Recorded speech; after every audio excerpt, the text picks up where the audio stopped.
and Raina. And welcome to Basic ABA Principles Training. And today we're going to talk about reinforcement. All right, let's jump right into it. So today we're going to be covering what reinforcement is, how it works, different types of reinforcement, how to select a reinforcer, and the difference between reinforcement and bribery. So what is reinforcement? So when we're talking about reinforcement, we're talking about how people learn and change their behaviors. So when we use reinforcement correctly, we can help improve skills of individuals and their settings. So reinforcement is what happens immediately after the behavior occurs. So we want to increase the likelihood of the behavior happening in the future. So reinforcement increases the chances that that behavior is going to occur again in the future. So over on the right here, we have my little mantra that is behavior goes where reinforcement flows. And this just means if you're seeing a behavior occur in any sort of environment, that behavior is contacting reinforcement on some level. So if there's a behavior, it is being reinforced somehow, and we need to figure out what that reinforcement is. All right, so an example of this, you provide a mini chocolate bar to an individual just as he finishes taking out the garbage. If the behavior of taking out the garbage increases in that setting, then you've reinforced that behavior. The mini chocolate bar would be the reinforcer in this case. So here we have a video of how to use reinforcement in supporting some individuals using COVID guidelines. Nice job wearing your mask. Do you like to play video games? Yeah. Awesome. So here you can see the support staff provided the individual a reinforcement of access to an iPad for wearing the mask. So the wearing of the mask is the behavior we are trying to target, and the reinforcer in this instance was the iPad. So another thing that I just wanted to add is that the support staff identifies what the behavior they're trying to increase. So they're very specific in what they're reinforcing, which is also very important. All right, so different types of reinforcements. So there are several different types. The first, attention. Second, tangible. Third, edibles. And fourth, sensory. So you can see just on the right some images. Attention can really, it can be physical, but you can also do it verbally. So it could be a high five or it could be verbal praise. Tangibles can really range to any items. For example, iPads. It could be different types of toys, that type of thing. And edibles, everyone has a different variety of what they like for edibles. And sensory, it could be as simple as jumping on a trampoline. Okay, so how to select a reinforcer. So we want to pick items that the individual enjoys. So when we're looking for a reinforcer for someone, I might look at items that they gravitate to naturally. So things that they enjoy to eat, things that they enjoy to play with. And I might look at things that maybe are similar to those things to try to test those out as well. Another thing is that I want to offer choices of items or activities. So I want to make sure that I'm providing a wide array of reinforcers. So not always using the same item, trying to select different items, providing choices for the individual to pick between different items. So having a whole smorgasbord of reinforcement. And then the next is the individual may tell you verbally what they like, which is the best scenario. I want to work for this, or you can ask them what they would like to work for.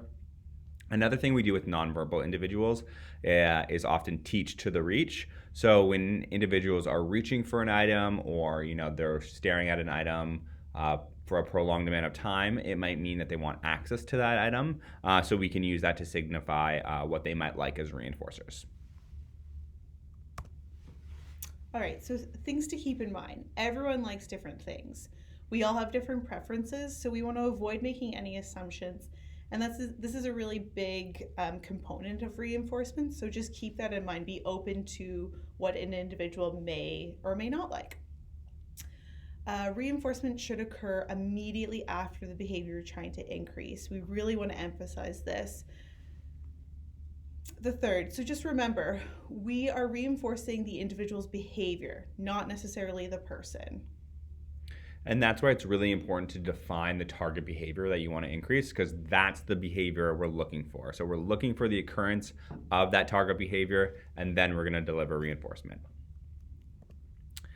So how to use reinforcement. So the first one is identify the behavior you want to happen more. So this is what we call the target behavior. So in the video we watched before, it was wearing a mask. It might be doing the dishes. It might be sitting quietly. It might be responding cooperatively to an instruction. Whatever the behavior is that you choose, just make sure that it's something that you can see and observe. The next one is we want to choose a reinforcer. So we talked a little bit about how to select a reinforcer. So using all of those tools to select a reinforcer. Then we want to observe the target behavior. So when you see the individual engage in the behavior you want to happen more, provide the reinforcement immediately, whatever that is. And we want to make sure that this occurs within about 3 to 5 seconds after the occurrence of the target behavior.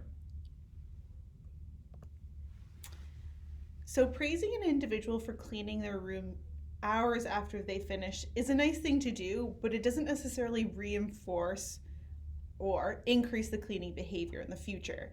It may actually reinforce other behaviors that have happened. So again, we talked about the immediacy of when we were providing the reinforcement. It needs to be what Ben said, like 3 to 5 seconds. So in this case, if the individual were to clean their room, the support person or their parent would immediately reinforce them once they finish cleaning it. Okay, so here we have another example of how we can use reinforcement to adhere to some COVID-19 guidelines. Nice job standing in line. I like the way you're standing on your X. So here the support staff provides reinforcement in the form of attention or praise to the individual. So the support staff says, I like the way you're standing on your X and I like the way you're waiting in line. So very specific praise of the target behaviors that he is looking for. And you can see the individual is adhering to COVID guidelines, standing on the spot that is marked with an X and 6 feet away from the other person in line. So another thing just to keep in mind, it needs to be specific to that individual. So that reinforcement for this particular person was praise, but for another individual, it might be providing maybe an edible or tangible contingent on that behavior. So again, even though that we're using attention for this scenario, it really has to be specific to that individual and what they find to be reinforcing. All right, here's an example of what to do. Every time Caitlin looks at us and says hello, we make sure we stop and we speak to her for 5 minutes while praising her for appropriately greeting us. Over the next 2 weeks, she goes from greeting people once per day to greeting people 15 times per day. Providing attention to Caitlin is then reinforcing her greeting behavior. Okay, so let's look at another example of how we can use reinforcement.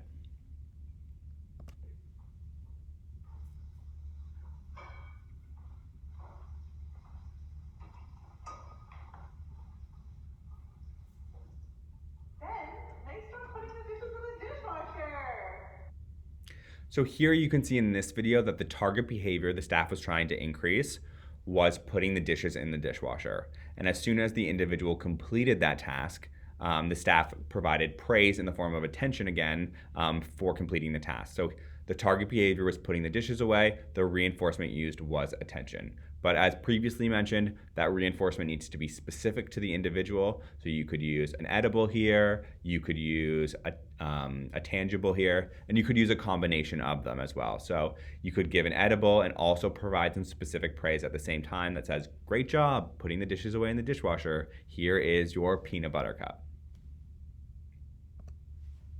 All right, so here's an example of what not to do. We want Jimmy to start washing his dishes after every meal, since he's currently only doing it once per week. Jimmy has completed this task before, so we know he has the skill. You decide to provide an extra portion of salad as reinforcement because he always eats his salad at every meal. Whenever Jimmy washes his dishes, you provide him with the extra portion of salad. 2 weeks later, you notice that Jimmy still only is washing his dishes once per week. So what went wrong here in this scenario? You've targeted the behavior that you want to increase, which is the washing of the dishes. You've also selected your reinforcer and you've delivered it contingent on him washing the dishes, but there's no increase. So when we look at this, we want to just evaluate what the reinforcer actually is. Just because Jimmy likes salad at every meal doesn't necessarily mean it's a reinforcer. It could just be a preference during his meals. So you'd want to look again at different types of reinforcers for Jimmy to increase that behavior. Okay, let's take another look at a different video about how reinforcement was not used effectively.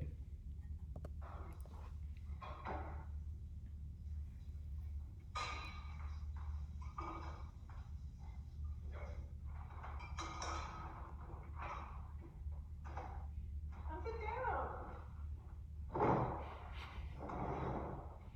Okay, start doing the dishes.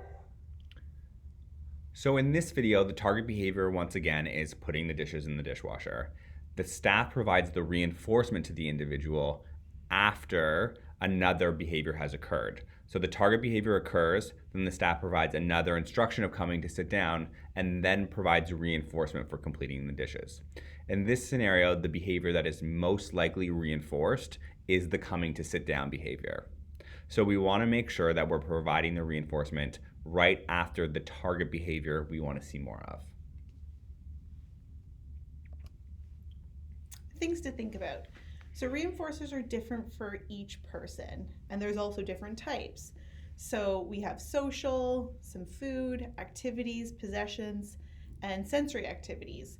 So we really just want to emphasize that it's all individualized. It could be something like an individual really enjoying pickles or a specific activity like Twister. We just want to emphasize that everyone's an individual and they like different things. Okay, so there's many factors to think about when we're thinking about how reinforcement works. So we're going to go through them all, but just we'll list them right now. So how quickly is the reinforcer given? What is the size of the reinforcer? How long does the reinforcer last?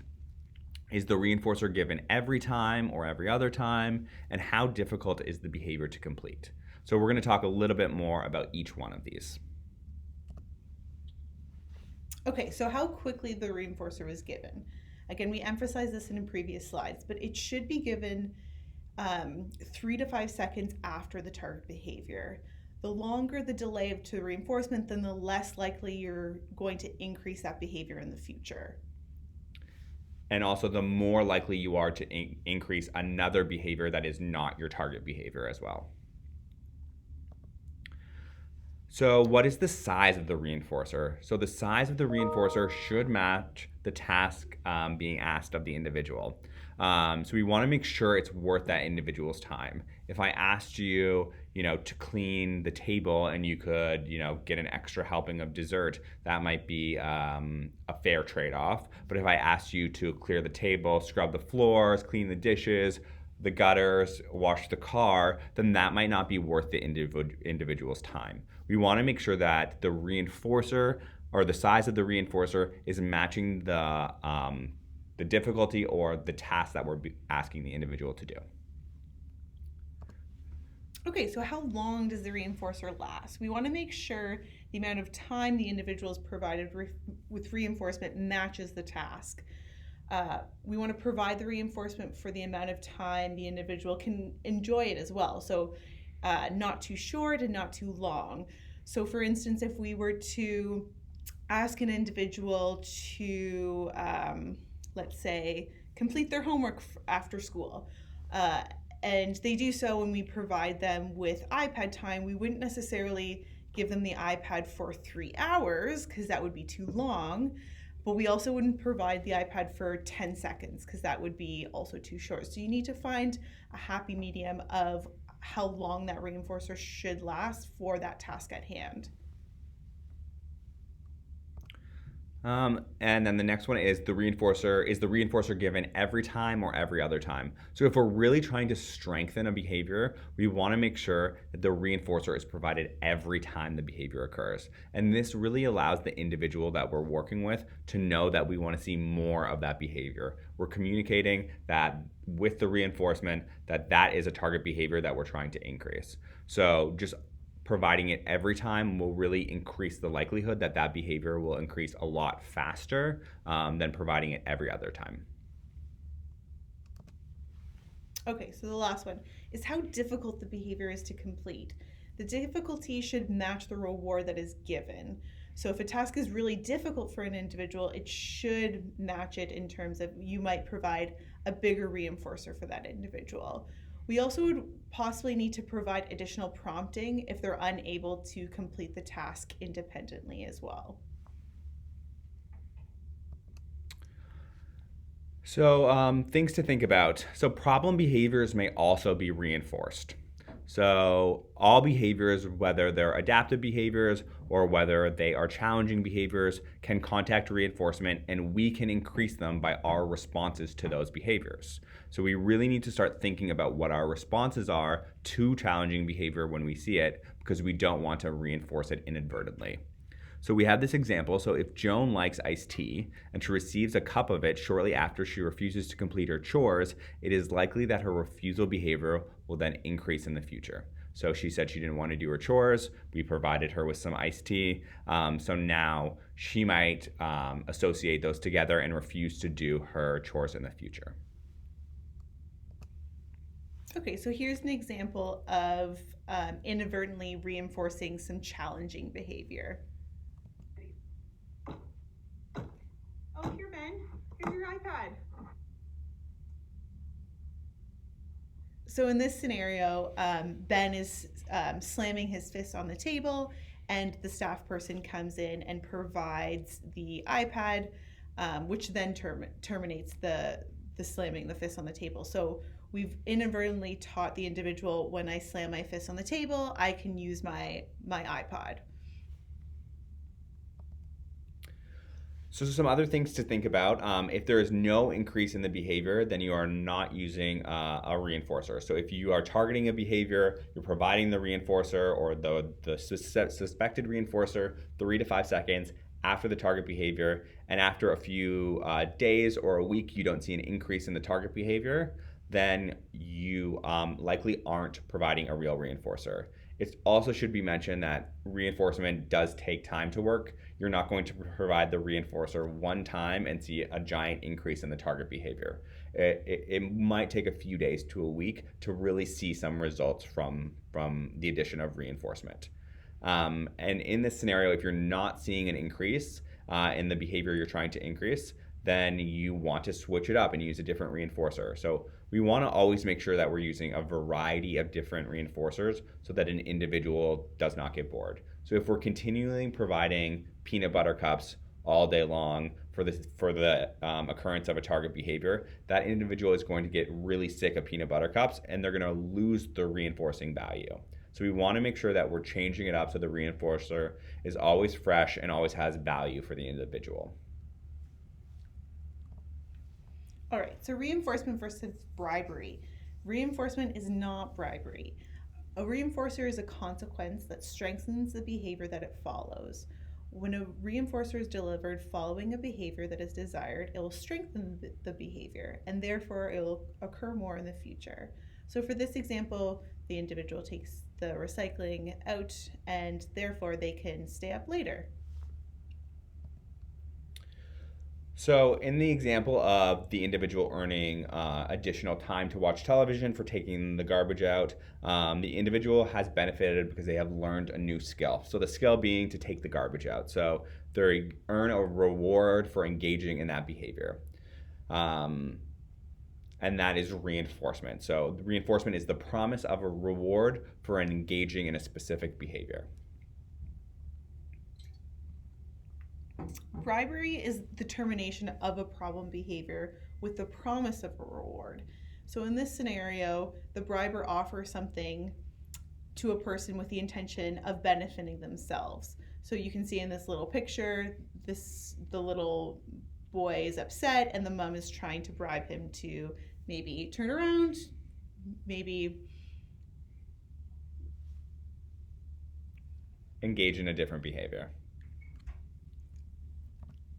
Okay, so reinforcement versus bribery. So the briber benefits from terminating the behavior and the individual does not learn a new skill. So in this example, if you don't stop screaming, you can't use your iPad for the rest of the night. This is a threat, and it's something that we probably can't follow through on. So no one's learning a new skill from this, and it's benefiting the briber and not the person or not the individual. Okay, so now we're in our question and answer portion.